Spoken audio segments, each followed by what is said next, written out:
She said, "I hear that monks are looking for shelter in many homes. Why don't you come and stay in my house?"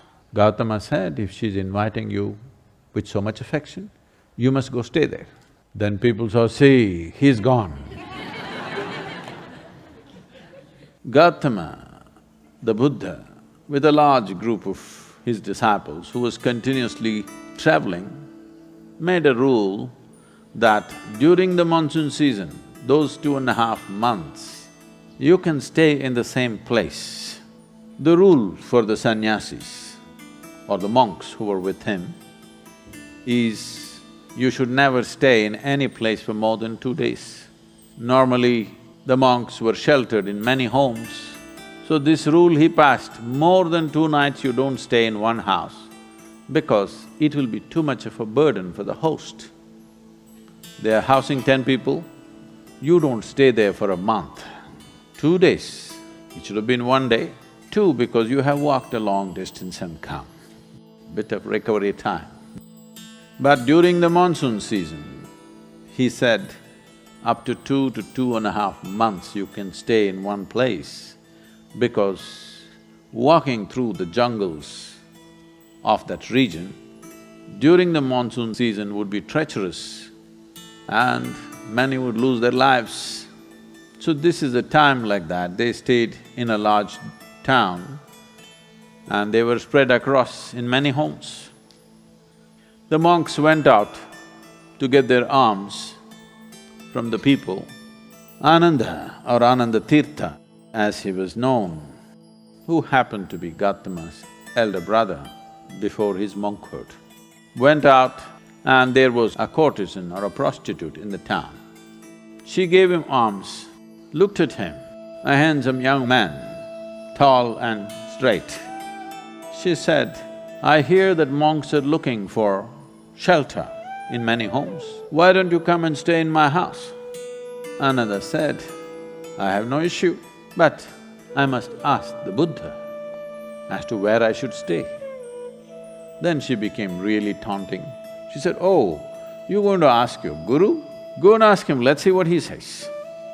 So Ananda brought what he had collected for the day. Gautama was sitting, he came and placed it at his feet, and everybody is supposed to find food and shelter wherever they go. Ananda asked, like this lady is inviting me, can I stay there? Gautama said, "If she's inviting you with so much affection, you must go stay there." The townspeople who were sitting here, they said, "What? A monk is going to go and stay in a prostitute's home? This is it." This spiritual process has become corrupt. Gautama looked at them and said, "Why are you so worried? The lady is inviting him. Let him stay, what is the problem?" They all started getting up and started shouting. He said, "Wait, I am on this path because I see this is the most powerful way to live. Now you're telling me her ways are more powerful than my ways.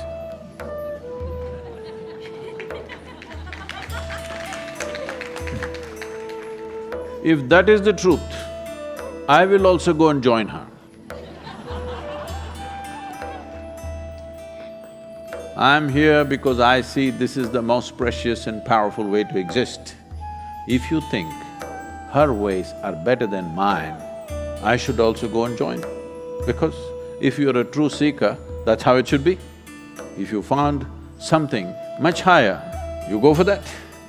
Then people shouted and many of them, of course, leave.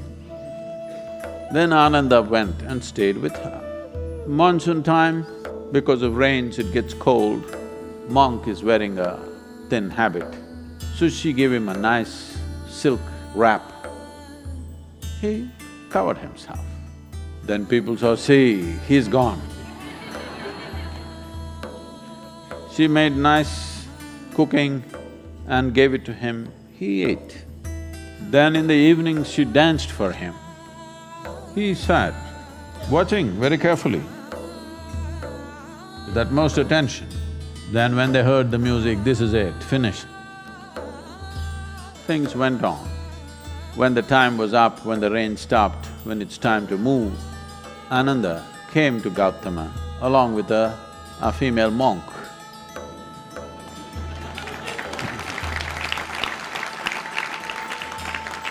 So, the power of being on the path of truth has been there, but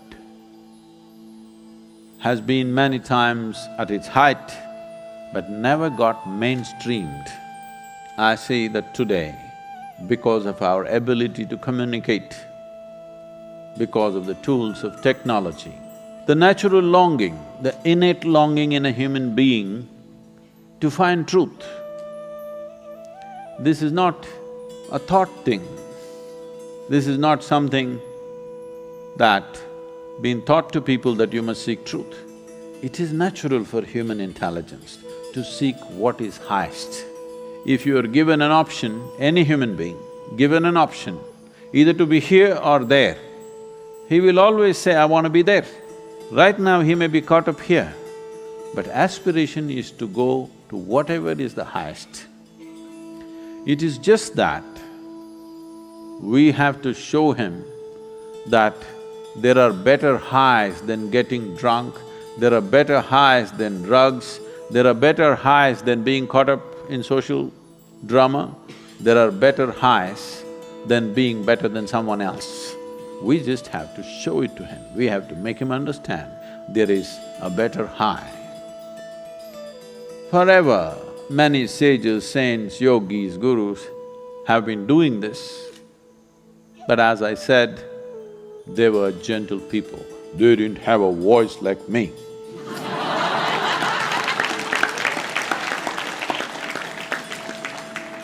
They didn't have a microphone. They didn't have tools with which they could speak to somebody there. They could only speak to people here. In spite of that, they did tremendous things. For their times, many of them did tremendous things out of sheer grace and energy. Millions of people around them, they transformed. Millions of people around them, they put them on the path of truth, on the power of truth. But a time has come where our ability to communicate is such, we can make truth slip through every door. We can make truth knock on everybody's minds and hearts. Never before this was possible. Technology has rendered us to this place. I feel this is the best age ever to make truth mainstream, to be truthful, to aspire for truth, to seek truth, the main force on the planet, because we have tools that nobody ever had.